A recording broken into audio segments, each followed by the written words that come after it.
안녕하세요. 조정현입니다. 3월 26일 금요일 한국사에 의해 수업 들어가도록 하겠습니다. 자, 이번 주에도요, 저번 주와 마찬가지로 이 원효와 요속공주 그리고 설총까지 한번 살펴보도록 하겠습니다. 자, 이 삼국 통일을 이룬 원효에 대해서 살펴보겠어요. 근데 여러분들이 좀 고개를 갸우뚱하실 걸로 보여요.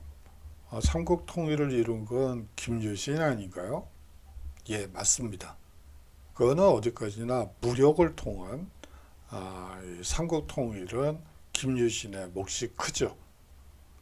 하지만 삼국 통일을 이룬 어떻게 보면 사상적 통일을 이룬 이 주체는 원효라고 볼 수가 있습니다. 그래서 좀 생경한 표현이긴 하겠지만 삼국 통일을 이룬 원효라고 한번 잡아봤습니다. 이 원효의 또 다른 업적 중에 하나는 국교를 평민의 불교로 만들었다는 것이죠. 여기서 말하는 국교는 국가 종교를 얘기합니다. 이 국가 종교인 불교, 상층 불교, 왕과 귀족을 위한 불교를 이제 평민들, 백성들의 불교로 되돌려 놓은 것이죠.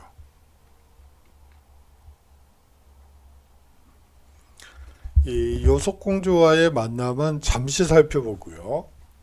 이 삼국통일과 원효에 대해서 살펴본 뒤에 불교의 대중화에 대해서 살펴보도록 하겠습니다. 자, 노래 유포부터 시작해보죠. 그래요. 서동요에서 보신 바와 같이 이 시기에는 노래를 유포시켜서 자신의 의사를 표현하고 자신의 뜻을 전하는 그런 문화가 있었던 것 같아요. 자, 원효대사의 이름이 이미 신라에 널리 알려질 무렵에 어느 날 원효가 아침부터 미친 사람처럼 거리를 쏘다니며 큰 소리로 이런 노래를 불렀다고 합니다. 누가 자루 없는 도끼를 빌려주겠는가? 나는 하늘을 바칠 기둥을 찍으련다. 사람들은 그 누구도 그 뜻을 이해하지 못했죠. 단 한 사람, 바로 태종무열왕이 그 뜻을 이해하게 됩니다.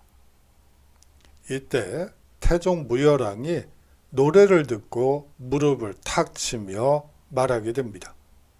다음과 같이 말합니다. 스님께서 아마도 귀부인을 얻어 훌륭한 자식을 낳으려 하시는 모양이구나. 그런 분의 자식이라면 영특할 것은 틀림없고 나라에 훌륭한 인재가 생기면 그보다 좋은 일이 없지 라고 이 뜻을 해석한 것이죠. 자, 여기서 이제 태종무열왕이 나오고요. 원효가 나왔어요. 다 혼인관계 하에 있어요. 이 태종이 김유신의 누이 동생과 결혼을 하고요. 이 태종이 이 요속공주 뒤에 나오겠지만 요속공주가 있는데 요속공주는 태종의 누이 동생이에요. 그렇기 때문에 태종, 김유신, 원효는 사실상 동서지간 혹은 동서지간이라고 보는 게 맞죠. 다 가까운 사이라고 볼 수가 있습니다. 태종은 임금으로서 삼국 통일을 이루었고, 물론 이제 그 아들이 이루긴 하지만요. 그리고 이제 김유신은 또 마찬가지고요. 이 원효는 사상적인 통일을 이루고 그렇게 됩니다. 그래서 이거는 사실상 태종 무열왕이 이 스님께서 아마도 기부인을 얻어 훌륭한 자식을 낳으려 하시는 모양이구나, 이런 소문을 돌게 해서 이 파괴시키고 이 원효를 파괴시켜서 이제 신하로 삼으려고 했던 거 아닌가라는 주장도 있습니다. 그런데 꼭 그렇게만 볼 필요는 또 없을 것 같기도 해요. 그거는 뒤에서 한번 살펴보도록 하죠. 사실상 참한 여자가 없을까 궁리하던 무열왕은 마침 요속궁에서 혼자 살고 있는 공주를 떠올리게 됩니다. 왕은 신하들을 시켜 원효대사를 요속궁으로 데려오게 했죠. 일부러 물에 빠진 이 원효입니다. 뭐 자이건 타이건 여하튼 원효 자체는 사실상 요속공주와의 만남은 원했던 것 같아요. 한번 얘기를 들어볼게요. 이 관리들이 원효를 찾아 나섰을 때 원효는 이미 일이 그렇게 될 줄 알고 먼저 문천교 다리로 나가 기다렸다고 합니다. 예, 신통력이 있었는지 아니면 이 무열왕이 그런 얘기를 했다는 얘기를 들었겠죠. 그 상태에서 이 문천교 다리로 나가 이제 관리들을 기다렸다고 합니다. 저편에서 관리들이 보이자 원효는 모르는 척하고 다리를 건너오다가 이를 일부러 발을 헛디고 물에 풍덩 빠졌다고 합니다. 그래요. 여기서 핵심어는 일부러 발을 헛디뎠다는 거죠. 그리고 물에 풍덩 빠졌다는 것입니다. 이 관리들은 허겁지겁 원효를 건져내서 요속궁으로 데려갔죠. 원효는 젖은 옷을 말린다는 핑계를 대고 옷을 벗고 이 요속궁에서 머무르게 되었습니다. 그래요. 그냥 뭐 일부러 풍덩해가지고 옷을 말린다는 핑계로 옷을 벗고 궁에 머물렀다는 얘기네요. 그러면 뭐 자의라고 볼 수가 있겠네요. 이 요속공주는 이 스님답지 않은 자유분방함이 이 원효가 보여주는 이 스님답지 않은 자유분방한 모습이 좋았다고 합니다. 둘은 함께 밤을 보냈고요. 얼마 후 공주가 아이를 낳았는데 그 아이가 바로 이름도 유명한 설총입니다. 이 설총은 어릴 때 이미 유학과 역사에 통달했다고 합니다. 이 원효 자체도 사실상 어렸을 때는 상당히 명석해서 이 유학과 역사에 거의 통달하다시피 했다가 이제 15세 정도의 이제 불가에 입문하게 되죠. 이 설총도 역시 어릴 때 이미 유학과 역사에 통달하게 됩니다. 이 설총은 무엇보다도 가장 큰 업적 중에 하나가 우리가 보통 화환계를 얘기를 하는데요.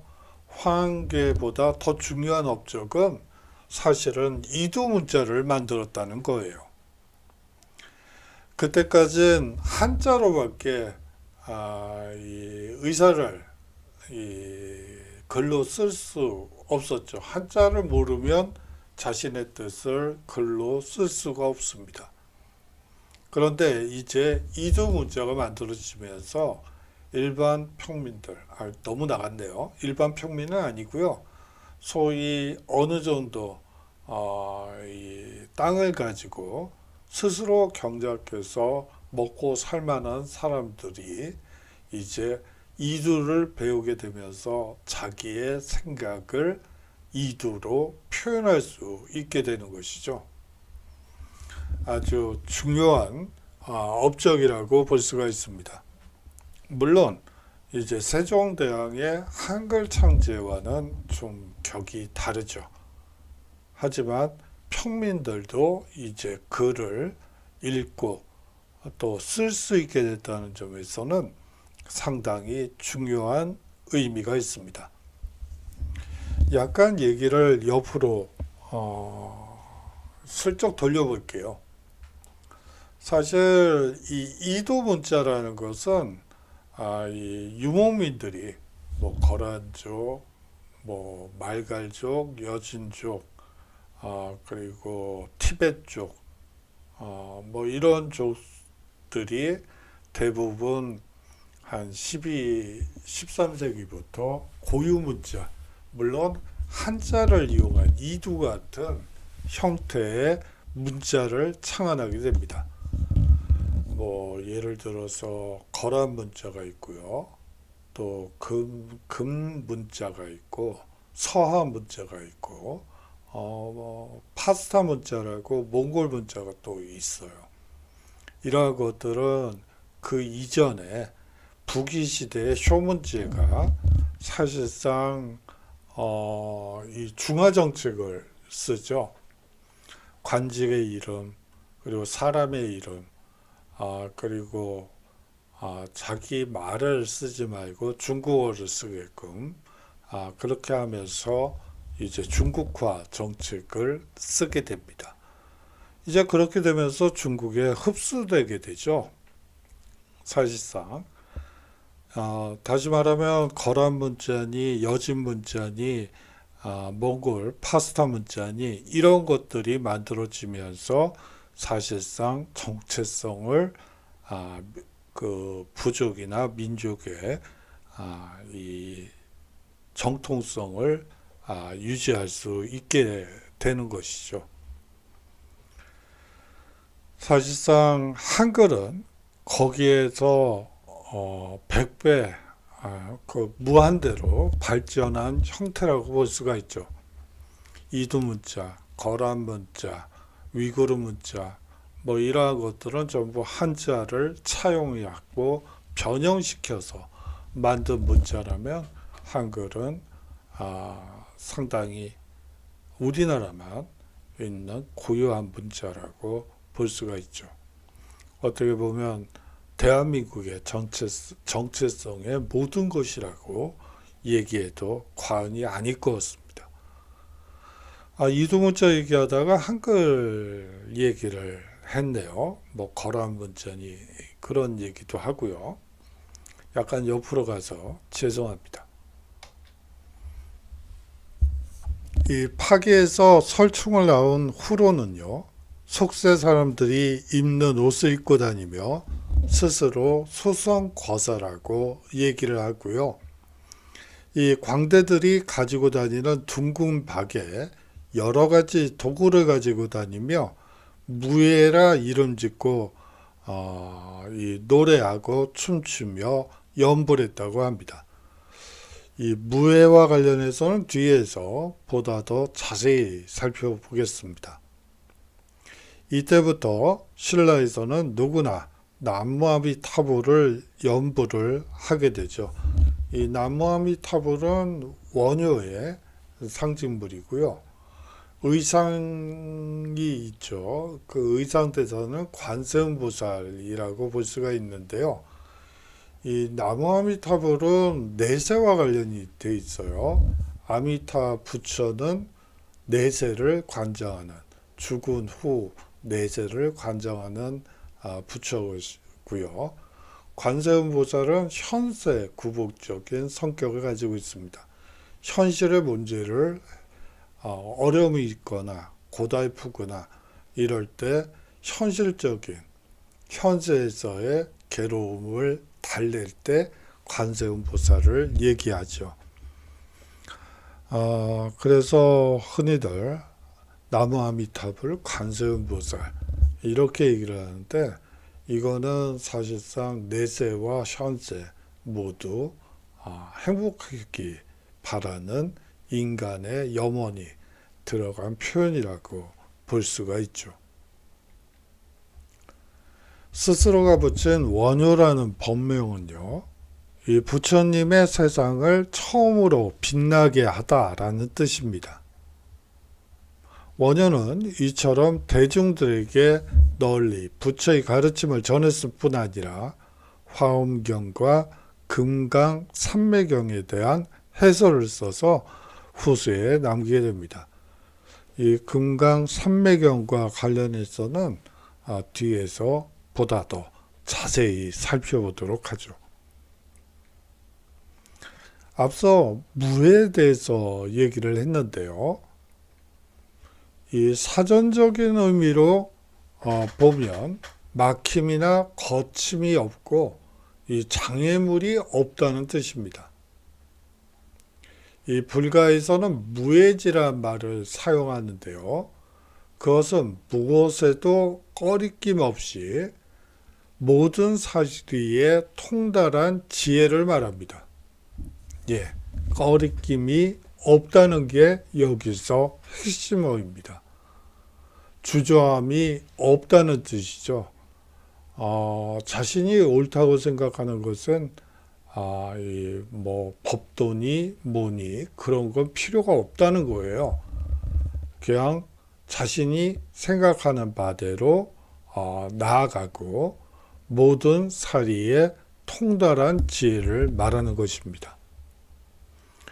무예인은 아무 것에도 막힘이나 꺼리낌이 없는 사람이라는 뜻이죠.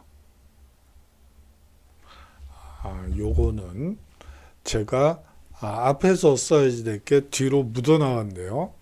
편집하는 과정에서. 그래요.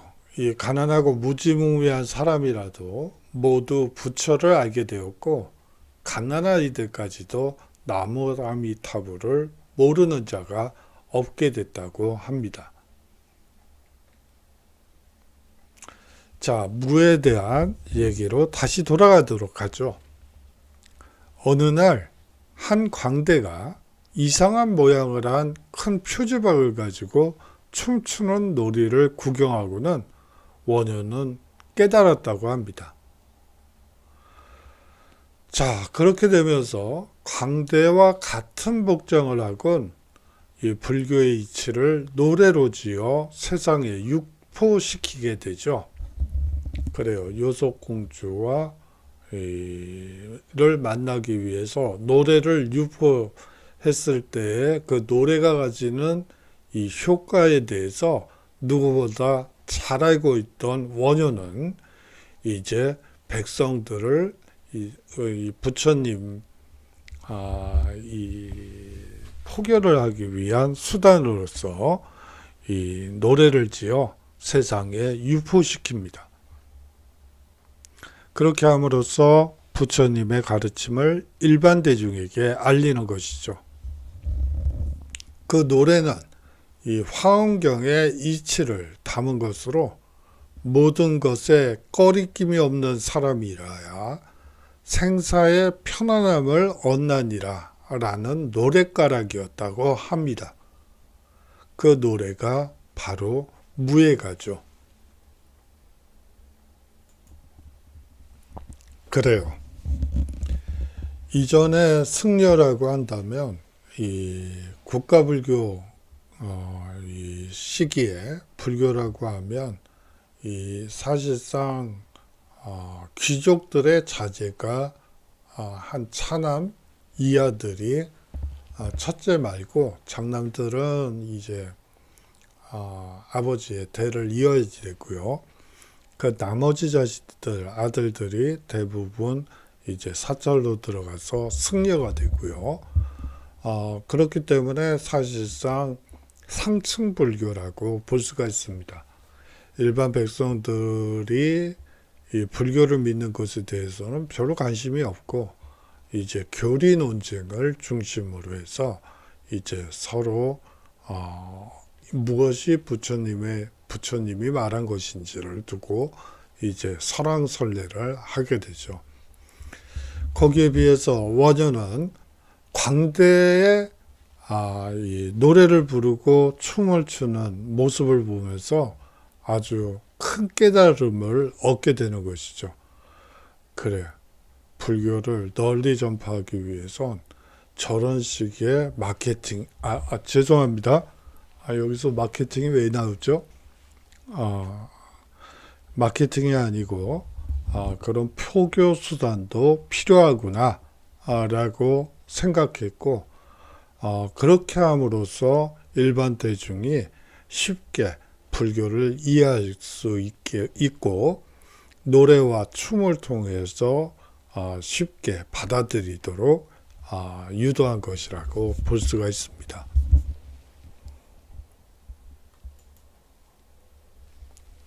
이 원효의 무예사상은요, 그의 사생활에서도 잘 나타나고 있습니다. 그는 어디에도 걸림이 없는 사실상 철저한 자유인이었죠. 일체에 걸림이 없는 사람은 단번에 생사를 벗어난다 라고까지 얘기했습니다. 우리가 꺼리끼거나 주저하거나 그것은 현실에 매여 있다는 뜻이 되겠죠.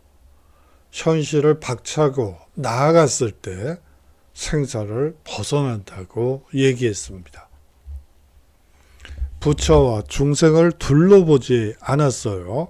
오히려 무릇 중생의 마음은 걸림이 없는 것이니 태어나기가 허공과 같고 잠잠하기가 오히려 바다와 같으므로 평등하여 차별상이 없다라고 얘기를 하면서 모든 인간이 사실상 평등하고 차별받아서는 안 된다고 주장합니다. 자, 이 원효대사는 기행을 일삼은 어떻게 보면 파괴승이다 라고 얘기하는 사람도 있는데요. 그 기행을 한번 정리해 봤습니다. 별다른 이유 없이 미친 사람과 같은 말과 행동을 했다고 하기도 합니다. 거사들과 어울려 술집에도 드나들고요. 금빛 칼과 새지팡이를 가지고 다니며 글을 새기기도 하고 혹은 화엄경에 대한 주소, 해설서라고 보시면 돼요. 해설서를 지어 그것을 강의하기도, 술을 마신 상태에서 강의하기도 했다고 합니다. 강의를 술을 마시면서 하면 술술 잘 될까요? 이게 무슨 얘기일까요? 여하튼 그렇고요. 이 금빛 칼과 새지팡이를 가지고 다니면서 글을 새기기도 한다고 했는데요. 이 글이라기보다는 그림이라고 말하는 학자들도 있어요. 새지팡이 가지고 다니면서 이제 그림을 그리면서 부처님은 이러한 뭐와 같은 거야 라고 쉽게 설명하는 방식을 사용하지 않았을까 하는 이 연구자들도 있습니다. 또 어떤 때에는 가야금과 같은 악기를 들고 다니면서 이 사당에 가서 음악을 즐기기도 했다고 합니다. 그뿐만이 아닙니다. 여염집에서 유숙하기도 하고 혹은 명산대천을 찾아, 명산대천이 이름난산과 큰 하천을 얘기하죠. 이 명산대천을 찾아 좌선하는 등 어떤 일정한 틀에 박힌 생활 태도가 없었습니다. 그래요. 그야말로 자유인이라고 볼 수가 있겠네요. 마음 내키는 대로, 발길 닿는 대로 이 여행을 하고 호연지기를 길렀다고 볼 수가 있습니다. 그런데 우리는 코로나 시대에 명산대천을 찾아갈 수가 없게 돼 버렸네요. 그러면서 호연지기를 키우고 그래야지 이 큰 사람이 되는데 이건 뭐 컴퓨터 수양을 하고 있죠. 컴퓨터 모니터만 쳐다보고 거의 수양하듯이 앉아있는 그런 생활을 계속하고 있네요. 뭐 극복이 되겠죠. 뭐 인간은 한 번도 자연 앞에서 완전히 굴복한 적은 없는 것 같아요. 한번 생각을 해보세요. 제가 좀 옆으로 약간 새는데요. 자연 앞에서 인간은 참 약하죠. 정말 거대한 자연 앞에서 인간이라는 존재는 정말 티끌 같은 존재가 아닐까 싶어요. 뭐 구석기 시대에 여러분들이 한번 산다고 생각해 보세요. 이 동물들의 야습, 낮에도 거대한 자연 앞에서 정말 인간은 나약하고 뭐 가진 거라고는 끈기밖에 없죠. 그 당시 구석기인들이 이 동물을 잡을 때 가장 많이 활용한 방법이 이 들짐승들이 지칠 때까지 쫓아가는 거였어요. 다른 동물들은 속도는 빠르지만 빨리 지치죠. 거기에 비해서 인간은 꾸준히 정속도로 계속해서 몇 시간이고 며칠이고 쫓아갈 수가 있죠. 그것이 인간을 지금의 자리에 올려놓은 게 아닌가 하는 생각도 듭니다. 제가 너무 옆으로 샜네요. 그 얘기를 하려는 건 아니었는데 약간 좀 옆으로 샜습니다. 이 사람들을 교화하는 방법도 일정하지가 않았어요. 어떨 때는 술을 마시면서 하기도 하고 어떨 때는 밥상을 갑자기 내동댕이 치면서 호통을 치면서 이 설교를 교화를 하기도 하고요. 아주 그 교화하는 방법도 일정하지 않았습니다. 한날 한시에 여러 곳에서 똑같은 모습으로 나타나기도 하고요. 또 어떤 때에는 온 천하를 다 찾아도 자취를 찾을 수가 없었다고 합니다. 자, 화쟁 사상에 대해서 얘기를 하겠습니다. 사실상 어느 한 종파에 치우치지 않고 이 대승불교 경전 전체를 섭렵한 분이 바로 원효입니다. 전체 불교를 하나의 진리에 귀납하고 종합 정리하여 자기 분열이 없는 모순된 점이 없는 보다 높은 입장에서 불교의 사상체계를 정리하고 세웠죠. 이러한 그의 사상을 화쟁사상이라고 합니다. 신문 화쟁론은 바로 이러한 화쟁사상을 단적으로 보여주는 그의 핵심적인 저술이기도 하죠. 여러 이설을 신문으로 모아 정리하고 회통함으로써 일성불교의 건설을 위한 논리적 근거를 제시하게 됩니다. 결론적으로 이렇게 얘기를 합니다. 가슴에 와닿는 얘기더라고요.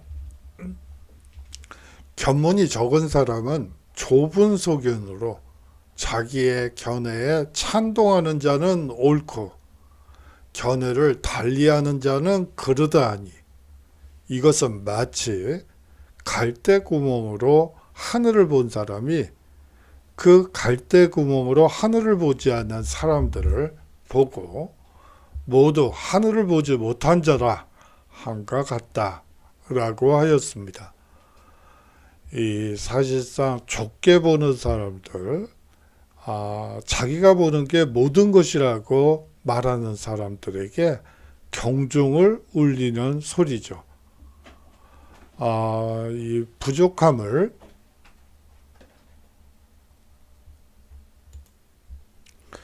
예, 아유, 어제 저녁에 미세먼지가 상당히 많더니 역시 목에 좀 약간 좀 무리가 갔나 보네요.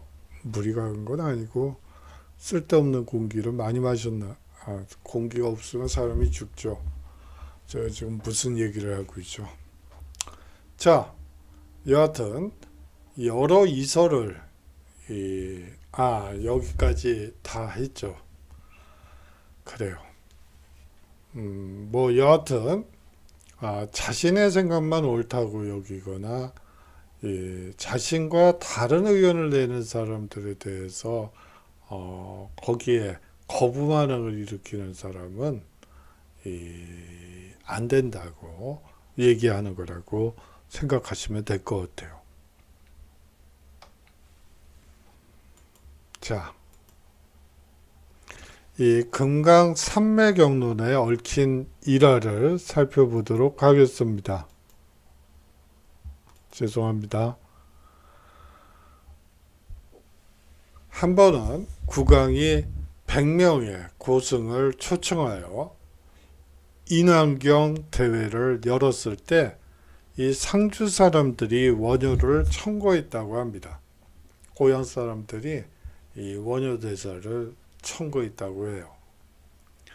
그런데 다른 승려들이 그 인품이 나쁘다고 헐뜯었기 때문에 받아들여지지 않았다고 합니다. 그렇죠. 인품이 나쁘다고 헛뜯었다고 되어 있긴 한데요.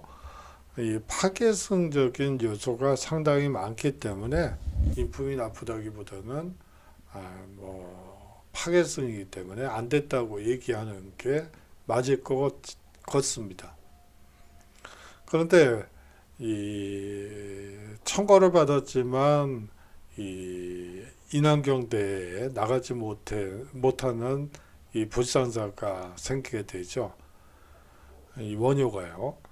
그런 일이 있은 뒤 왕후가 종기를 앓게 되어서 아무리 좋은 약을 다 써봐도 이 별다른 효과가 없었다고 합니다. 왕은 왕자와 신하들을 거느리고 영험이 있다는 명산대천을 다 찾아다니며 기도를 드리던 중 한 무당이 다음과 같이 말했다고 합니다. 사람을 다른 나라에 보내어 약을 구하게 하면 그 병이 곧 나을 것이라고 했다고 합니다. 왕은 곧 이 당나라에서 좋은 약과 의술에 능한 사람을 구하도록 사신을 보내게 되죠. 왕명을 받은 사신 일행이 이 바다 한가운데에 이르자 바다 물속으로부터 한 노인이 솟아올라 사신들을 용궁으로 데리고 갔다고 합니다. 이 용왕은 자기의 이름을 금해라 하며 경들 나라의 왕비는 바로 청제의 셋째 공주요. 우리 용궁에는 일찍부터 금강산매경이라는 불경이 전하여 오는데 시각과 본각으로 되어 있어 원만하게 열린 보살행을 설명하여 주는 불경이요. 이 신라 왕비의 병으로 인하여 좋은 인연을 삼아 이 불경을 당신들의 나라로 보내어 널리 알리고자 사신들을 부른 것이요 라고 했다고 합니다. 그런데 이 금강산매경을 이제 사신단들이 가지고 왔는데 일단 너무 어려워서 이 해석 불가. 이건 또 순서도 엉망. 그러니 글자도 모르겠는데 순서까지 엉망이니 이걸 제대로 읽을 수 있는 스님이 별로 없었던 것이죠. 이 원효가 이 어려운 금강산매경에 순서를 바로잡고, 물론 이 약간 좀 이 얘기를 자른 부분이 있어요. 원래 이 순서를 맞춘 사람은 다른 사람입니다. 제가 그분 성함을 잊어버렸네요. 근데 여하튼 순서를 맞춰놓고 읽어봐도 이게 무슨 뜻인지 순서를 바르게 맞췄던 스님이 몰랐다고 해요. 그러다가 이제 원효를 부르게 되죠.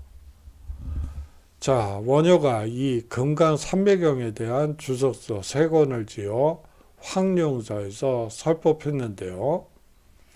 이 금강산매경의 강서를 끝내고 원효는 지난날 나라에서 100개의 석가래를 구할 때에는 그 속에 끼일 수도 없더니 오늘 아침 단 한 개의 대들보를 가로지르는 마당에서는 나 혼자 그 일을 하는구나 라고 말했다고 합니다. 그래요. 지난날 이 인왕경 대회가 열렸을 때 이 100명의 고승을 모셨다고 했죠.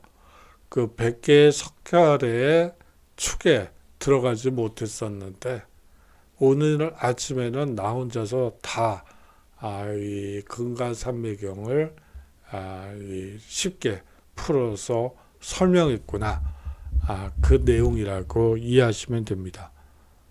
그 뒤에 조용한 곳을 찾아 수도와 저술에만 전념하게 됩니다.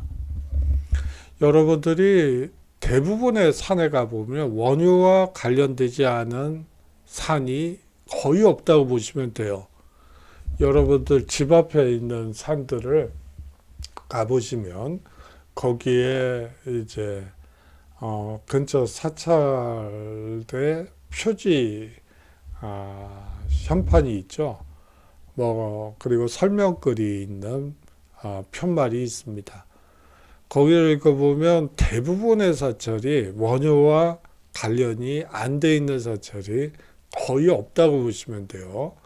이거는 남북한을 뛰어넘어서 거의 사찰이나 사찰에 원효가 빠져 있으면 이야기가 안 된다 할 정도로 이 원효는 이 명산대천 그리고 우리나라의 요소를 다 둘러보면서 이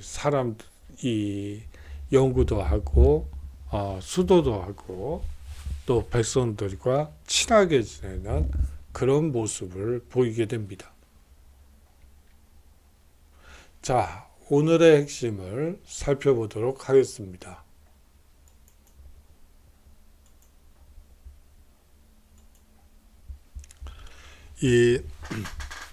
앞서 말씀드린 바 죄송합니다. 화쟁사상이 이 삼국통일에 미친 영향에 대해서 한번 여러분들이 정리해 주셨으면 좋겠어요. 사주차네요.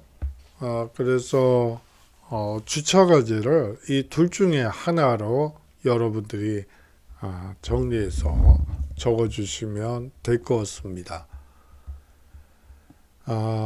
이 두 가지 주제 모두 중요한 주제예요. 그리고 또 하나로 연결되는 주제이기도 합니다. 하지만 그렇게 되면 또 여러분들이 써야지 되는 부담이 그만큼 늘어나기 때문에 이 주차과제로서의 의미가 좀 반감이 되죠. 차라리 리포트를 걷는 편이 날 수도 오늘 목이 왜 이러죠? 죄송합니다. 수도 있을 것 같습니다. 자, 먼저 이 화쟁사상이 삼국통일에 미친 영향을 살펴보는 과제를 드리도록 하겠습니다. 논쟁을 평화롭게 만드는 사상이라는 뜻이죠. 다시 말하면 이것은 사실상 이 논쟁, 교리에 대한 논쟁보다는 불교를 백성들에게 선포하는 것이 훨씬 더 낫다고 본 것이라고 볼 수도 있고요. 이거는 두 가지를 합친 얘기고요. 여하튼 윗주제나 아랫주제 한 가지를 가지고 정리해서 A4 한 장 정도, 그거보다 약간 못 미쳐도 상관은 없고요. 한 장이 넘는 건 뭐 자유긴 하지만 별로 권장하고 싶지 않아요. 그렇게 제출해 주시면 될 것 같습니다. 앞서도 말씀드렸다시피 이 김유신, 이 무장으로서 삼국 통일을 이루었던 김유신, 그리고 태종 무열왕, 그리고 이 원효는 사실상 사돈관계라고 볼 수가 있어요. 혼인관계로 묶여 있죠. 이 혼인관계로 묶여 있는데 한 사람은 왕으로서, 한 사람은 무장으로서, 한 사람은 승려로서 사실상 삼국 통일에 이 영향을 미치게 되는 것이죠. 그래요. 다음으로 원효가 불교의 대중화에 미친 영향에 대해서 한번 살펴보셨으면 좋겠습니다. 이 국가 종교였기 때문에 귀족 불교였죠. 그리고 왕실 불교였고 호국 불교적인 성격이 강했습니다. 그런 불교를 원효는 이 대중화시켰죠. 백성들의 종교로 만들고 싶어 했습니다. 백성들과 친해지기 위해서 술도 마시고요. 또 백성들과 친해지기 위해서 춤도 추고 노래도 하고 술도 마시고 온갖 기이하다는 모든 일들을 꺼리낌 없이 했죠. 그것이 원효가 가지고 있는 한국 불교에 미친 가장 큰 업적이 아닐까 하는 생각도 듭니다. 제가 지금 오늘의 핵심을 말씀을 드리려다가 과제를 냈는데 과제 이렇게 쓰면 안 되고요. 여러분들 생각을 잘 정리해서 제출해 주시면 될 것 같습니다.